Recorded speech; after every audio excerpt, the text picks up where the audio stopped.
Good morning, students. I am Riya Sinha, your assistant teacher. Today, we are going to continue chapter number 8 of history, that is Ashoka, the emperor who gave up war. In the previous class, we have studied some of its topic. Let's revise it first. As you all know, for any king or any ruler, doing war is the most prominent and significant thing. It's his or her duty to do war for their people, for their kingdom. But Ashoka was the first emperor who gave up war. See the first topic given in your book, a very big kingdom, that is an empire. The lions that we see on our notes and coins have a long history. They were carved in stone and placed on the top of a massive stone pillar at Sarnath. In this para, lions were mentioned, which we can easily see on our notes and coins. Here, we will discuss about it, which have a long history. These lions were carved in stone and placed on the top of a massive stone pillar at Sarnath. Ashoka was one of the greatest rulers known to history, and on his instructions, inscriptions were inscribed on pillars as well as on rock surfaces. So, before we find out what was written in these inscriptions, let us see why his kingdom was called an empire. The empire that Ashoka ruled was founded by his grandfather Chandragupta Maurya more than 2300 years ago. The kingdom or an empire which was ruled by Ashoka, it was mainly founded by his grandfather named Chandragupta Maurya around 2300 years ago. So Chandragupta was supported by a wise man named Chanakya or Kautilya. Many of Chanakya's ideas were written down in a book called Arthashastra. All the wise ideas of Chanakya were written down in a book called Arthashastra. There were several cities in the empire, and these included the capital Patliputra, Takshila, and Ujjain. Takshila was a gateway to the northwest, including Central Asia, while Ujjain lay on the route from north to South India. Merchants, officials, and craftspersons probably lived in these cities. See, when we combine some of the cities together, then it makes an empire. So here we are talking about an empire. Several cities together make up an empire, and these included the capital Patliputra, Takshila, and Ujjain. Takshila was a gateway to the northwest, including Central Asia, and Ujjain lay on the route from north to South India. In other areas, there were villages of farmers and herders. In some areas, such as Central India, there were forests where people gathered forest produce and hunted animals for food. People in different parts of the empire spoke different languages, and they probably ate different kinds of food and wore different kinds of clothes as well, because obviously their living condition were different from one place to another. So they used to spoke different languages, ate different kinds of food, and wore different kinds of clothes.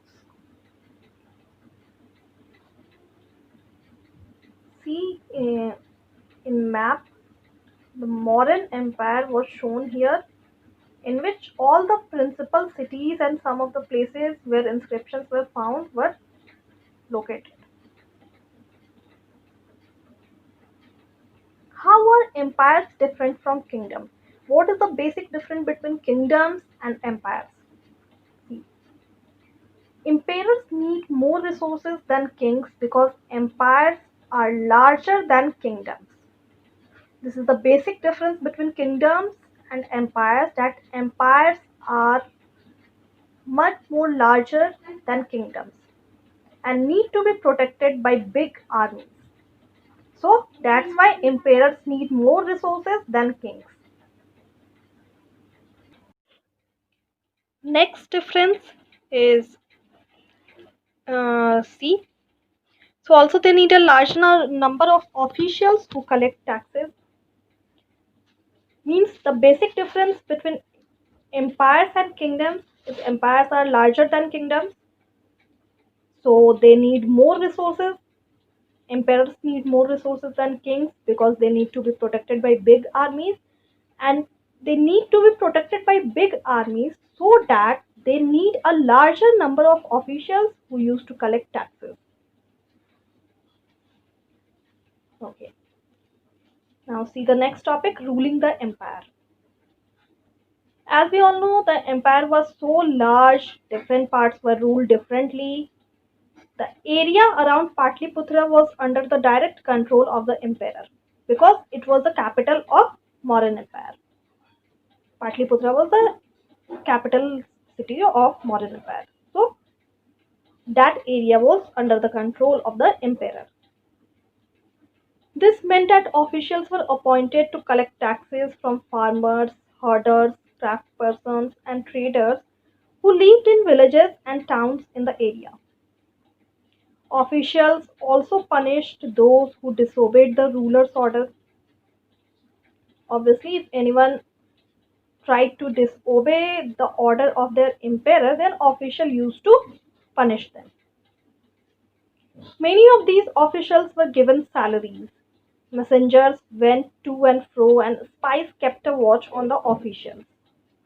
And of course, the emperor supervised them all with the help of members of the royal family and senior ministers.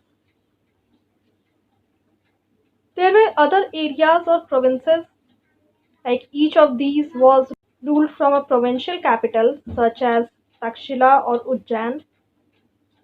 Although there was some amount of control from Patliputra, and royal princes were often sent as governors, local customs and rules were probably followed.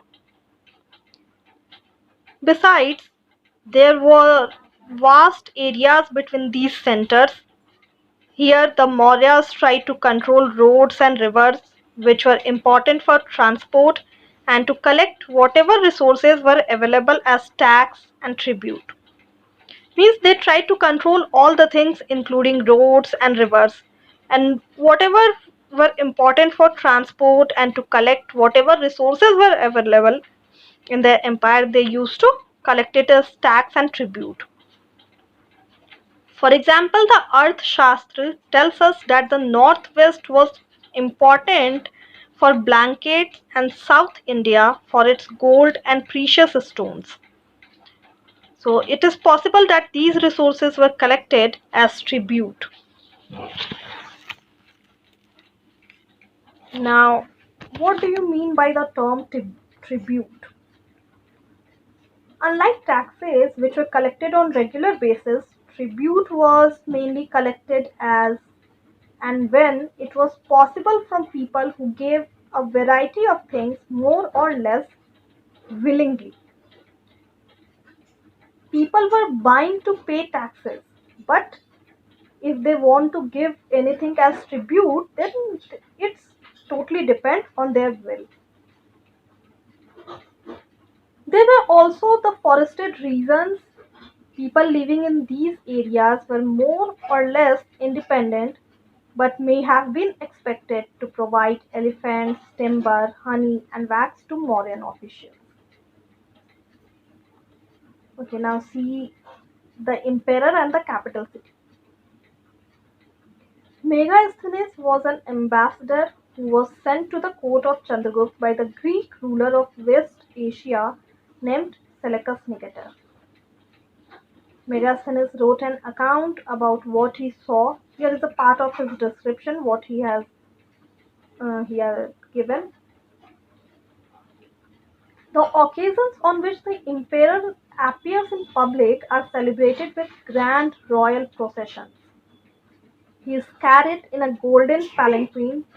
His guards ride elephants decorated with gold and silver. Some of the guards carry trees on which live birds, including a flock of trained parrots, circle about the head of the emperor. The king is normally surrounded by armed women. He is afraid that someone may try to kill him. He has special servants to taste the food before he eats. He never sleeps in the same bedroom for 2 nights. All these things were described by Megasthenes. According to him, uh, the emperor, whenever he used to appear in public, that day was celebrated with grand royal procession. He was carried in a golden palanquin with lots of guards who ride elephants and decorated that elephants were decorated with gold and silver.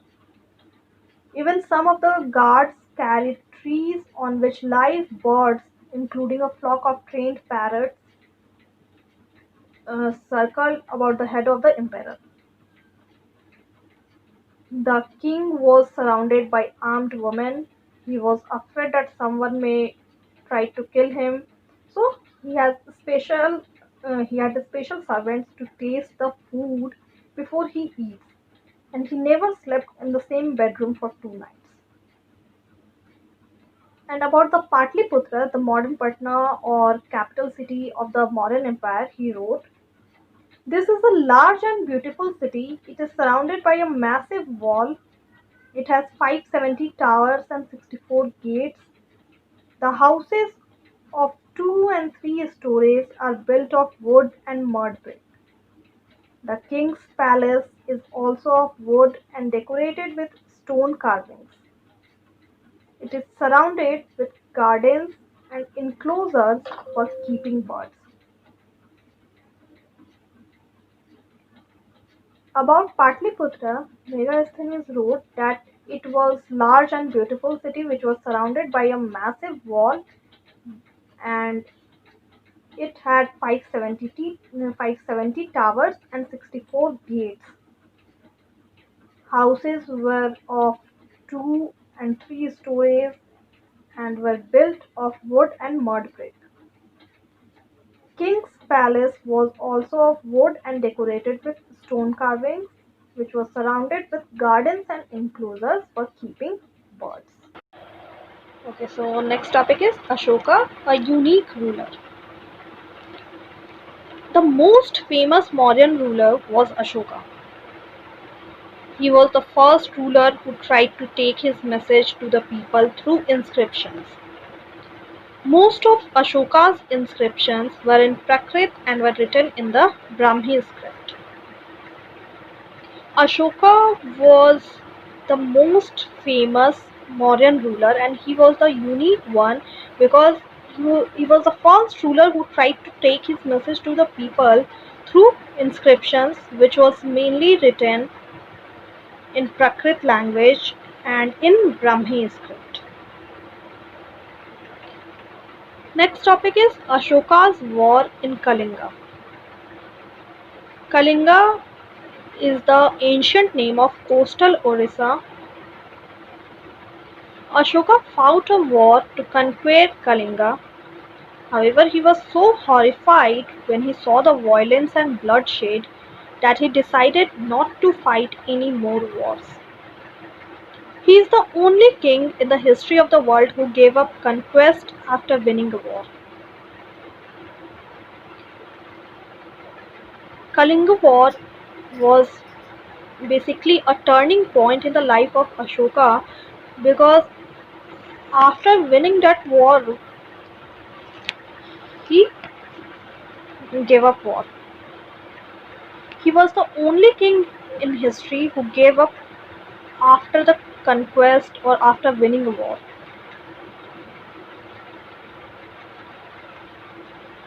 That bloodshed horrified him, that violence and bloodshed terrified him so much, he was traumatized that he gave up conquest after winning a war. Now, Ashoka's inscription describing the Kalinga War. This was exactly what Ashoka declared in one of his inscriptions. 8 years after becoming king, I conquered Kalinga. About 1.5 lakh people were captured, and more than 1 lakh of people were killed. This filled me with sorrow. Why? Whenever an independent land is conquered, lakhs of people die, and many are taken prisoner. Brahmins and monks also died. People who were kind to their relatives and friends, to their slaves and servants die or lose their loved ones. That is why I am sad and have decided to observe Dham and to teach others about it as well.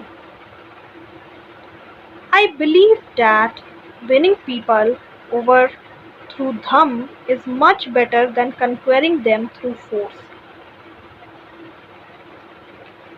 I am inscribing this message for the future so that my son and grandson after me should not think about war.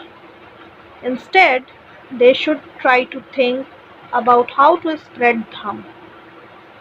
Dham, which is frequently used here, is the Prakrit word for the Sanskrit term dharma. In his inscription, Ashoka has described the Kalinga War and the main reason behind why he gave up war. He is describing that 8 years when he became king, after that he conquered Kalinga. There he saw that about 1.5 lakh people were captured and many more were killed. This filled him with sorrow. He thought that whenever an independent land is conquered, lakhs of people die, and many were taken as prisoner also. Brahmins and monks were also died. So people who were kind to their relatives and friends, to their slaves and servants, all were died or lose their loved ones. So that's why he was sad, and he decided to observe Dham and to teach others about it as well. He believed that winning people over through Dham is much better than conquering them through force. He was inscribed this message for the future so that his son and grandson after him should not think about war, and they also should try to think about how to spread dharma. So that was his inscription. Okay, so let's continue the chapter. Next topic is, what was Ashoka's Dham? Ashoka's Dham did not involve worship of a god or performance of a sacrifice. He felt that just as a father tries to teach his children, he had a duty to instruct his subjects. He was also inspired by the teachings of the Buddha. So Ashoka did not involve any kind of worship of a god or any kind of sacrifice. He just wanted to teach his civilians about Dharma. There were a number of problems that troubled him. People in the empire followed different religions, and this sometimes led to conflict. Animals were sacrificed, slaves and servants were ill-treated. Besides, there were quarrels in families and amongst neighbors. Ashoka felt it was his duty to solve these problems. So he appointed officials known as Dham Mahamat who went from place to place teaching people about Dham. So whatever number of problems and things he used to see around him, he wanted to solve all these kind of trouble around him. So people in the empire followed different religions and sometimes that led to conflict also. Animals were sacrificed, slaves and servants were ill-treated. There were quarrels in families and amongst neighbors sometimes. So Ashoka felt that it was his duty to solve these problems, and for that purpose he appointed officials known as Dham Mahatmas who went from place to place teaching people about Dham.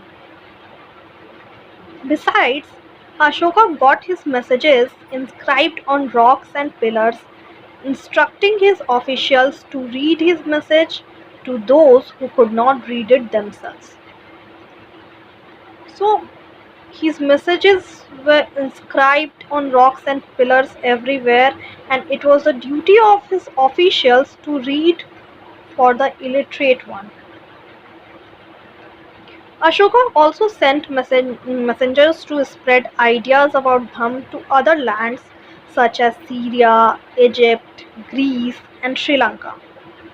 Means his way, his to inspire everyone about Dham or to involve everyone in, in his preachings or to change lives. It is not conflicted only in uh, India only. He has he had tried to spread Dham on other lands also like Syria, Egypt, Greece and Sri Lanka. He built roads, dug wells, and built rest houses. Besides, he arranged for medical treatment for both human beings and animals. Ashoka's messages to his subjects. People perform a variety of rituals when they fall ill, when their children get married, when children are born, or when they go on a journey. These rituals are not useful. If instead people observe other practices, this would be more fruitful. And what are these other practices? See, these are being gentle with slaves and servants, respecting one's elders, treating all creatures with compassion, giving gifts to Brahmins and monks. And it is both wrong to praise one's own religion or criticize another's. It is good to praise one's religion, but it is not at all good or healthy one to criticize another's religion. So each one should respect the other's religion. If one praises one's own religion while criticizing another's, then one is actually doing greater harm to one's own religion. Therefore, one should try to understand the main ideas of another's religion and respect it also.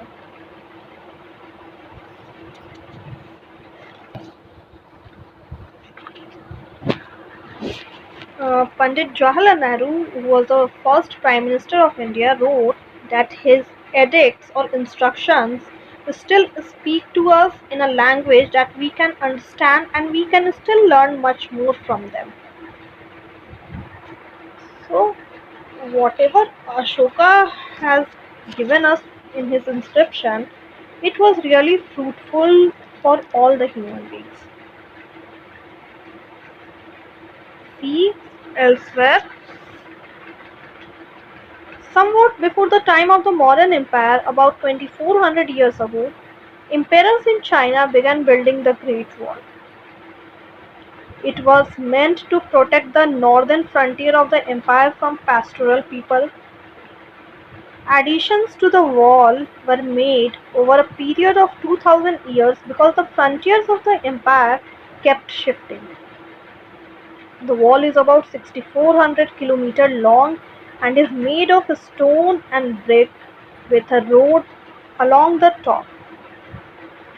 several thousand people worked to build the wall, and there are watchtowers all along at distances of about 100 to 200 meters. So it was the story of the Great Wall, how it was built. Whatever topics we have covered, hope you all understood it well. We have completed this chapter. So thank you and have a nice day.